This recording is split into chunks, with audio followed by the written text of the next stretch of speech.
사도신경으로 우리의 신앙을 고백하겠습니다. 전능하사 천지를 만드신 하나님 아버지를 내가 믿사오며 그 외아들 우리 주 예수 그리스도를 믿사오니 이는 성령으로 잉태하사 동정녀 마리아에게 나시고 본디오 빌라도에게 고난을 받으사 십자가에 못 박혀 죽으시고 장사한 지 사흘 만에 죽은 자 가운데서 다시 살아나시며 하늘에 오르사 전능하신 하나님 우편에 앉아 계시다가 저리로서 산자와 죽은 자를 심판하러 오시리라. 성령을 믿사오며 거룩한 공예와 성도가 서로 교통하는 것과 죄를 사하여 주시는 것과 몸이 다시 사는 것과 영원히 사는 것을 믿사옵나이다. 아멘.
바울이 아덴에서 저희를 기다리다가 온 성에 우상이 가득한 것을 보고 마음에 분하여 회당에서는 유대인과 경건한 사람들과 또 저자에서는 날마다 만나는 사람들과 변론하니 어떤 에비구레오와 스도이고 철학자들도 바울과 쟁론할세 혹은 이르되 이 말장이가 무슨 말을 하고자 하느뇨 하고 혹은 이르되 이방신들을 전하는 사람인가 보다 하니 이는 바울이 예수와 또 몸의 부활 전함을 이나 미러라.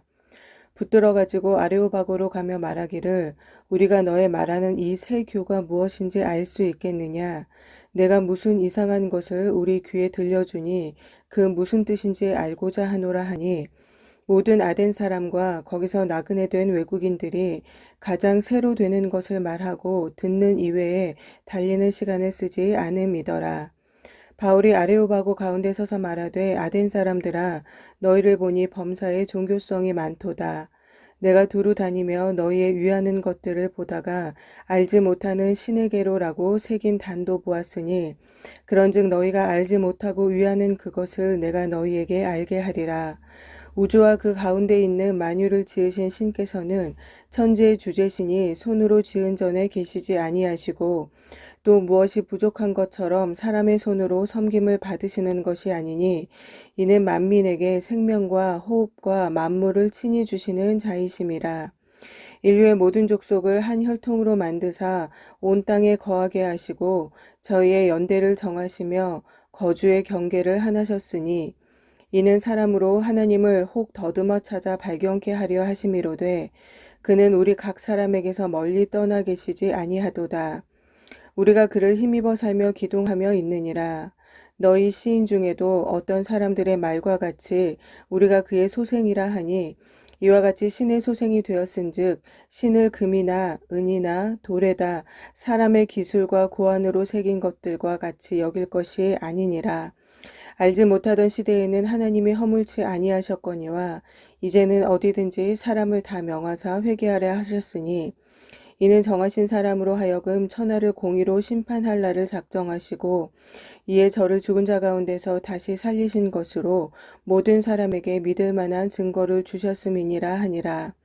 저희가 죽은 자의 부활을 듣고 혹은 기롱도 하고 혹은 이 일에 대하여 내 말을 다시 듣겠다 하니 이에 바울이 저희 가운데서 떠남에 몇 사람이 그를 친하여 믿으니 그중 아레오바고 관원 디오노시오와 다말이라 하는 여자와 또 다른 사람들도 있었더라. 아멘.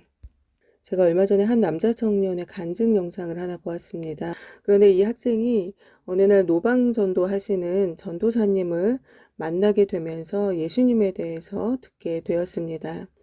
처음에는 이 학생이 그 전도사님한테 굉장히 험한 말을 쏟아붓기도 하고 무시하는 말과 행동을 하기도 해서 그분의 마음을 참 아프게 했었는데 시간이 한참 흐른 후에 이제 드디어 이 학생이 예수님을 영접하는 그런 순간을 맞이하였습니다. 이 친구가 학교 다니면서 꽤나 친구들 사이에서 조금 이제 무서운 친구이기도 하였고 과격한 행동을 하는 학생이었습니다.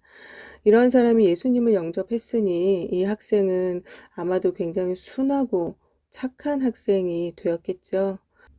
예수님을 알게 된 이후에 이 학생이 했던 행동은 이제 교실에 그 밤마다 돌아다니면서 이제 문을 이제 부술 듯이 열고 소리를 질렀다라고 합니다. 뭐라고 이야기했는가 하면 학생들을 향해서 예수님 믿는 놈 나와 하면서 어 거기서 이제 손을 드는 학생이 있었겠죠. 그러면은 너 왜 예수님 믿으면 천국 가는 줄 알면서 나한테 말 안 했어? 너만 가려고 그랬어? 라고 그렇게 막 소리를 지르면서 그 밤마다 돌아다니면서 교회 다니는 친구들을 나오게 해서 이제 혼을 냈었다라는 이야기를 했습니다. 이제 이 학생이 이 좋은 거를 왜 나한테는 이야기하지 않았을까에 대한 이제 어떤 분노의 어떤 그런 감정들이 표출되었던 것이죠. 그런데 이러한 행동, 이러한 말들은 믿음에 대한 확고함이나 어떤 분명함이 없다면 절대로 나올 수 없는 그런 감정입니다. 그렇게 좋은 걸, 그런 게 있는 걸, 왜 너만 알고 나한테는 얘기 안 했냐라고 화를 내는 그런 그리스도인이 또 있을까라는 생각도 했습니다.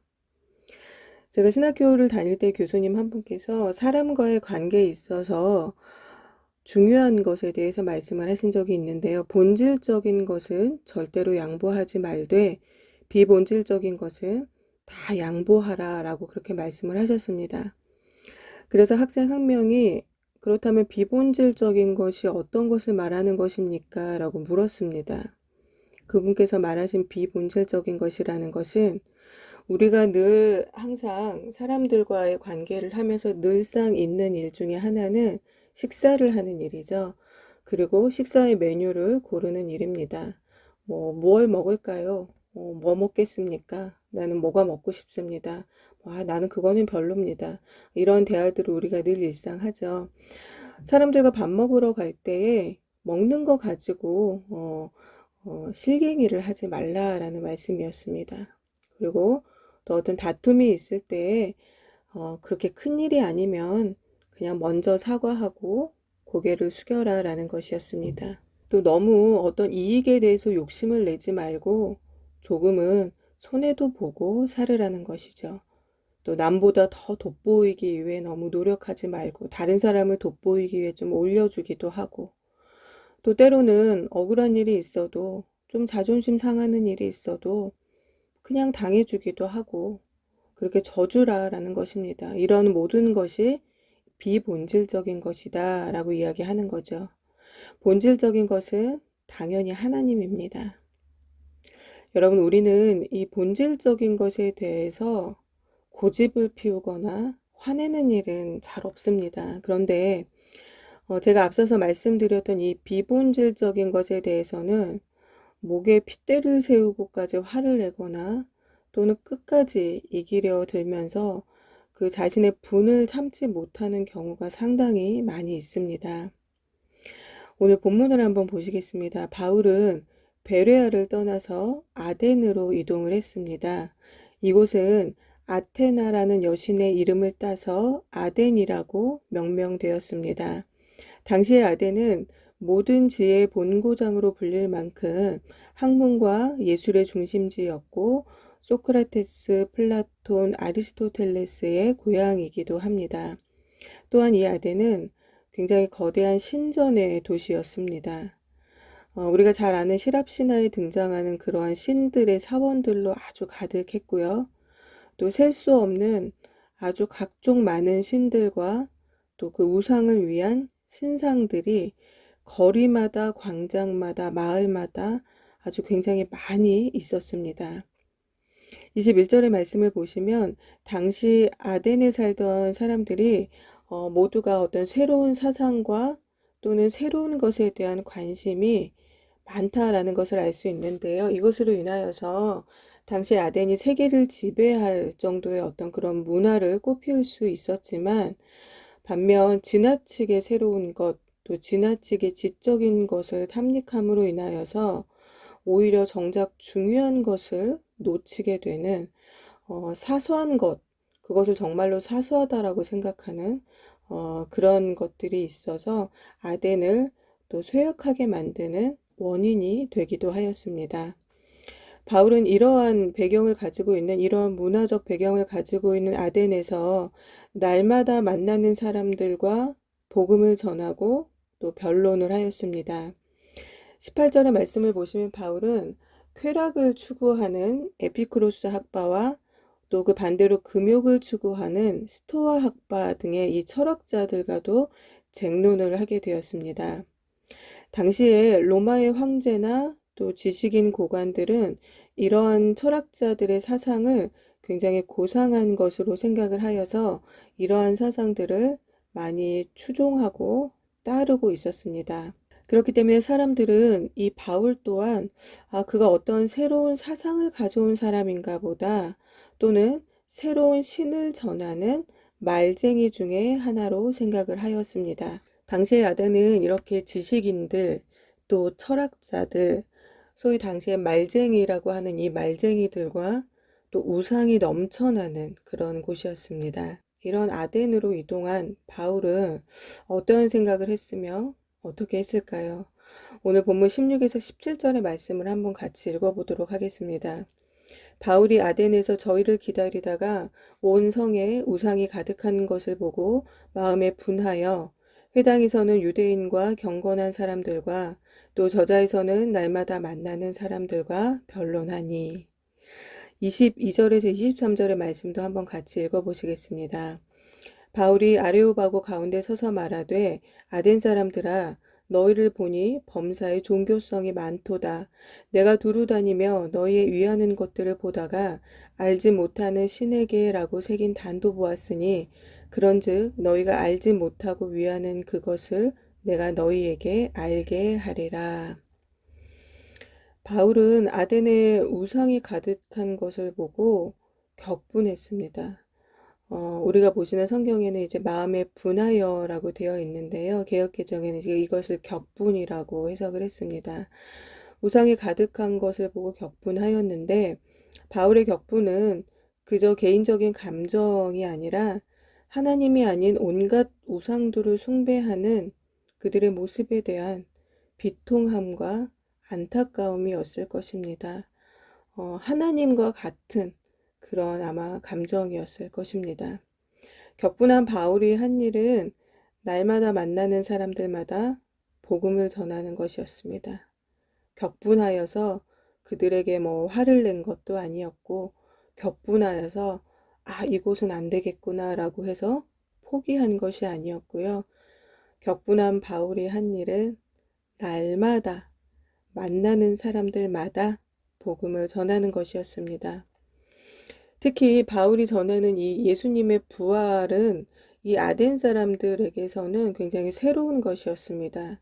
이 아덴 안에는 여러 철학자들과 또 지식인들, 말쟁이들, 어떤 새로운 것들을 가져와서 사람들에게 전하는 사람들이 굉장히 많아서 새로운 것에 대해서 굉장히 많이 접한 이제 그러한 환경이었는데, 바울이 전하는 예수님의 부활은 어떤 사람도 이야기하지 않은 굉장히 누구에게도 듣지 못한 새로운 것이었습니다. 그래서 그들은 바울을 사람들이 많이 모이는 아레오바고라는 곳으로 데려가서 그 새로운 것이 무엇인지 말하도록 하였습니다. 22절의 말씀을 보시면 바울은 아덴 사람들아 너희를 보니 범사에 종교성이 많도다라고 그렇게 이야기합니다. 이제 이 말은 아덴 안에 있는 어떤 이제 여러 우상들에 대하여서 이야기를 하는 거죠. 그러면서 너희들이 참 어떤 종교에 대한 관심이 참 많다라는 것을 내가 알았다라는 어떤 본인이 아덴에 대하여서 어떤 파악한 이제 그런 이야기를 가지고 먼저 사람들에게 이제 주목하게 하는 말을 이제 시작을 하게 됩니다. 아덴 사람들의 어떤 지적인 수준과 또 영적인 상태 그런 것들에 맞추어서 바울은 자신이 가진 모든 지식과 또 자신이 가지고 있는 신앙으로 복음을 전하였습니다. 바울이 전하는 예수님의 부활에 대해서 어떤 사람들은 조롱하기도 하고 또 다시 말해달라고 하는 사람들도 있었습니다.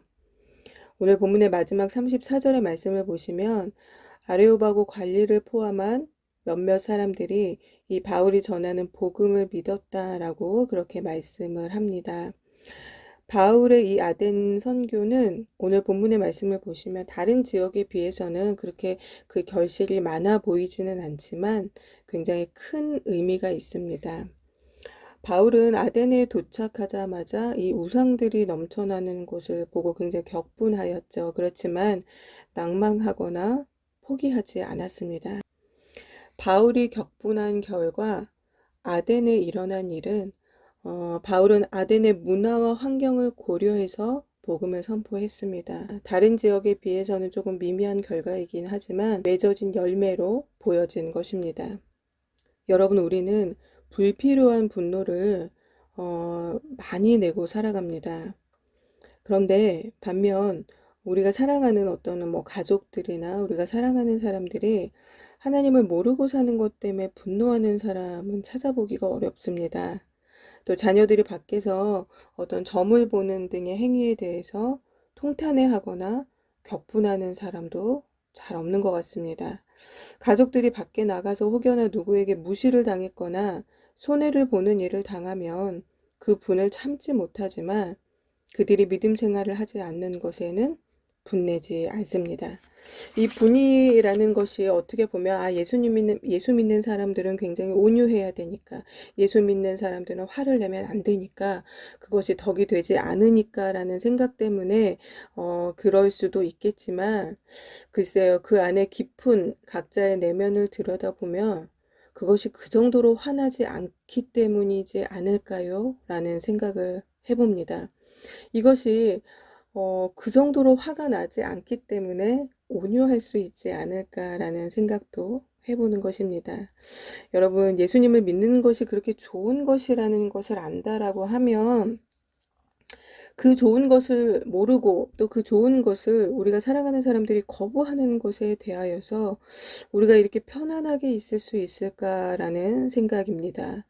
제가 앞서서 말씀드렸던 노방전도 하시는 전도사님의 말씀을 통하여서 이제 예수님을 영접하게 되었더라는 그 학생, 그분이 예수님을 영접한 이후에 온유해지고 착해지고, 물론 그 뒤에 그렇게 됐겠죠. 이제 그 순간 잠깐 일어났던 에피소드를 이야기한 것이긴 한데, 예수님을 영접한 이후에 이 학생이 한 일은 화를 낸 것이에요.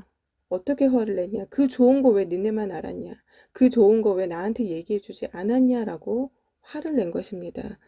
여러분, 좋은 것이라는 것을 안다라고 하면은 이 학생이 화를 낸 이유도 그것이 좋은 것인지 알기 때문에 화가 났지 않았겠습니까? 여러분, 우리가 알고 있는 이 복음, 우리가 앞으로 간다라고 확신하고 있는 천국, 우리에게 소망이 되신다라는 것, 그것이 하나님이다라는 것, 예수님께서 우리를 대신하여서 우리의 죄를 사하여 주셨다라는 것, 그것이 정말로 좋은 것이다라는 것을 안다면 이 좋은 것을 받아들이지 않는 것에 대해서 화가 나기도 하고, 그럼 이것을 어떻게 해야 될까? 우리의 마음이 안절부절, 안달복달, 좀 그래야 되지 않을까요? 앞서 말씀드렸던 그 학생은 지금은 이제 성장하고 어른이 돼서 한 학교에서 예수님을 열심히 또 전하는 그런 교사가 되었다라고 합니다. 그 좋은 것을 알게 된 그의 분노는 그를 복음 전하는 교사가 되게 하였습니다. 그 좋은 것을 모르는 아덴을 향한 바울의 분노는 아덴의 복음의 열매를 꽃피우게 하였습니다. 여러분, 불필요한 것에 참 분을 많이 내고 사는 세상입니다. 여러분, 믿는 우리는 불필요한 것에 분을 내지 마시고 또 불필요한 것에 욕심을 내지 마시고 복음을 향한 선한 분노를 내는 그런 저와 여러분 되시기를 바랍니다. 그리하여서 2020년 남은 한 해 모든 성도님들의 가정과 사업장에 풍성한 복음의 열매가 맺어지게 되시기를 예수님의 이름으로 축복합니다. 기도하시겠습니다.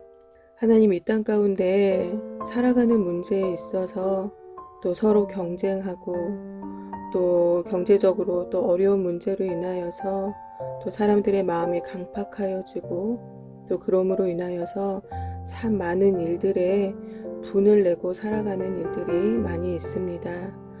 누군가가 나의 감정을 조금만 건드려도 분을 참지 못하고 누군가가 나의 자존심을 조금만 건드려도 그 분을 참지 못합니다. 또 남이 나보다 잘 되는 것에 대해서도 분을 참지를 못합니다. 남보다 조금 적은 돈을 받고 일하는 것에 대해서도 분을 참지를 못합니다. 또 나보다 별로 능력이 없고 나보다 별로 나아 보일 것이 없는 사람들이 또 주목받고 나보다 잘 되는 것에 대해서도 분을 참지를 못합니다. 우리는 이렇게 사소한 일들에 대하여서 분을 참지 못하고 화를 내는 경우가 참 많이 있습니다. 그런데 정작 우리는 복음에 대해서는 그렇게 분을 내본 적이 잘 없는 것 같습니다. 예수님을 믿는 것이 굉장히 고상해야 된다라는 그러한 생각 때문에 하나님, 우리는 어떻게 보면 그런 것을 합리화시켜서 우리가 아무것도 하지 않는 것을 마치 우리가 덕스럽게 행동한다라고 포장하고 있는 것은 아닌가. 오늘 본문을 통하여서 말씀을 듣고 다시 한번 우리 스스로를 돌아보고 생각하는 시간을 갖게 됩니다. 하나님, 내가 정말로 예수님을 아는 것, 그 감사를 또 예수님을 믿음으로 인하여서 내가 굉장히 온유해지고 참을성이 많아진 것인지, 아니면 예수님을 믿는 것이 정말로 좋은 것이라고 생각하지 못하여서 아무것도 안 하고 있는 것인지, 하나님, 이 시간 말씀을 통하여서 또 주님 앞에 이 시간 무릎 꿇고 기도함으로 인하여서 하나님, 우리에게 깨닫는 은혜가 있게 주님 도와주시옵소서. 우리가 그저 가만히 있는 것이라면, 아무것도 하고 있지 않는 것이라면 하나님, 우리가 복음을 위하여서 분을 낼 수 있도록 주님 도와주시옵소서. 이 마음의 분이 보여지는 화로 나타내는 것이 아니라 우리의 마음의 이 분노가 사람들에게 또 우리가 사랑하는 모두에게 좀 더 어떤 복음을 위하여서 열정적으로 살아갈 수 있는 그런 분노가 될 수 있도록 주님 도와주시옵소서.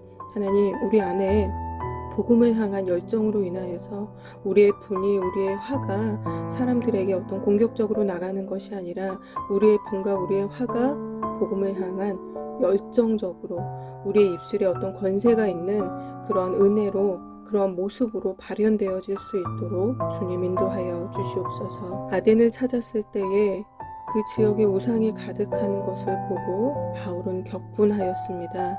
그러나 바울의 격분은 그들에게 열정적으로 좀 더 그들에게 필요한 복음을 전할 수 있는 그러한 모습으로 발현이 되었고, 그들에게 또한 그 지역 가운데에 또 복음의 열매가 맺어지는 그런 놀라운 역사가 일어나게 되었습니다.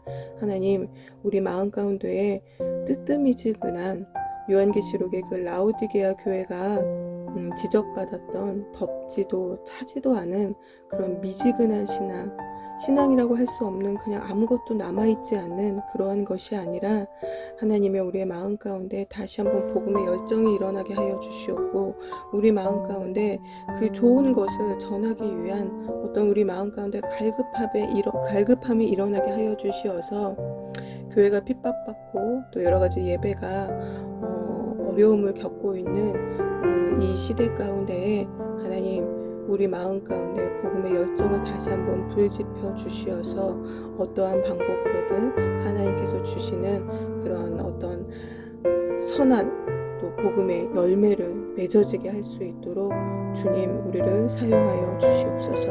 하나님, 이 미지근한 신앙, 덥지도 차지도 않은 신앙, 뜨겁지도 않은 신앙, 또 분노하지 않으면서 그것이 마치 덕스러운 것이라고 착각하면서 아무것도 하지 않고 있는 그런 비겁한 신앙 가운데서 벗어나서 하나님을 향한 다시 한번 뜨거운 열정을, 바울과 같은 열정을 낼 수 있는 그런 우리 모두가 될 수 있도록 주님 인도하여 주시옵소서. 감사합니다. 우리를 구원하신 예수님의 이름으로 기도드렸습니다. 아멘. 주기도문으로 예배를 마치겠습니다. 하늘에 계신 우리 아버지여, 이름이 거룩히 여김을 받으시오며 나라 임하옵시며 뜻이 하늘에서 이루어진 것 같이 땅에서도 이루어지이다. 오늘날 우리에게 일용할 양식을 주옵시고 우리가 우리에게 죄 지은 자를 사하여 준 것 같이 우리의 죄를 사하여 주옵시고 우리를 시험에 들게 하지 마옵시며 다만 악에서 구하옵소서. 대개 나라와 권세와 영광이 아버지께 영원히 있사옵나이다.